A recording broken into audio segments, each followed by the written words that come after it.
അരുൺ അമൃതാത് പറയും. നമ്മളിപ്പോൾ കുറച്ച് സൃഷ്ടികൾ മാത്രമാണ് കണ്ടത്. ആരാണ് ഈ ശില്പി, ആരാണ് ബിച്ചാവ, എന്താണ് അതിൻ്റെ കൗതുകമെന്ന്.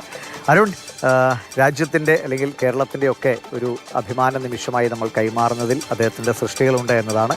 എങ്ങനെയാണ് അദ്ദേഹം കൂടുതൽ ശ്രദ്ധയിലേക്ക് വരുന്നത്? ദിവിഷ്, നിലമ്പൂർ എന്ന് പറയുമ്പോൾ തന്നെ തേക്കിൻ്റെ പ്രൗഢിയുള്ള നാടാണ്.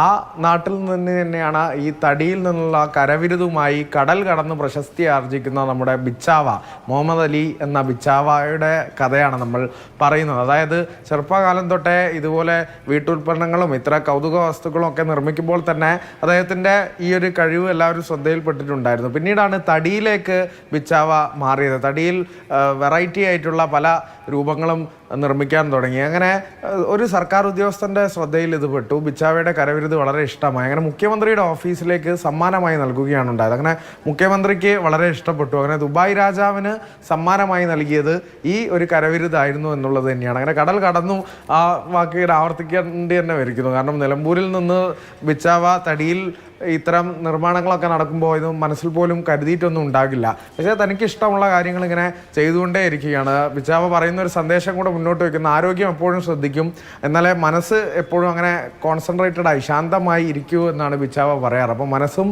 ശരീരവും എപ്പോഴും ആരോഗ്യപൂർണ്ണമായി ഇരിക്കണം എന്നുള്ളതാണ് ബിച്ചാവയ്ക്ക് നൽകാനുള്ള സന്ദേശം. ബിച്ചാവ ഇനിയും ഇതുപോലുള്ള വെറൈറ്റി രൂപങ്ങൾ തീർക്കട്ടെ. കാൽപന്തുണ്ട്, ക്രിസ്തുവുണ്ട്, അങ്ങനെ എല്ലാം ബിച്ചാവയുടെ കരവിരുതിൽ ഇങ്ങനെ ഇനിയും പിറന്നുകൊണ്ടേ ഇരിക്കട്ടെ എന്നുള്ളത് തന്നെയാണ്. അത്തരം കാഴ്ചകൾ ബിച്ചാവയും നിലമ്പൂരിൻ്റെ പ്രൗഢിയും മലപ്പുറത്തിൻ്റെ ഒക്കെ പ്രൗഢി ഉയർത്തിക്കൊണ്ട് ഈ ശില്പങ്ങൾ ഇനിയും വിദേശ നാടുകളിലേക്കൊക്കെ സഞ്ചരിച്ചുകൊണ്ടേ ഇരിക്കട്ടെ. ദിവിഷേ.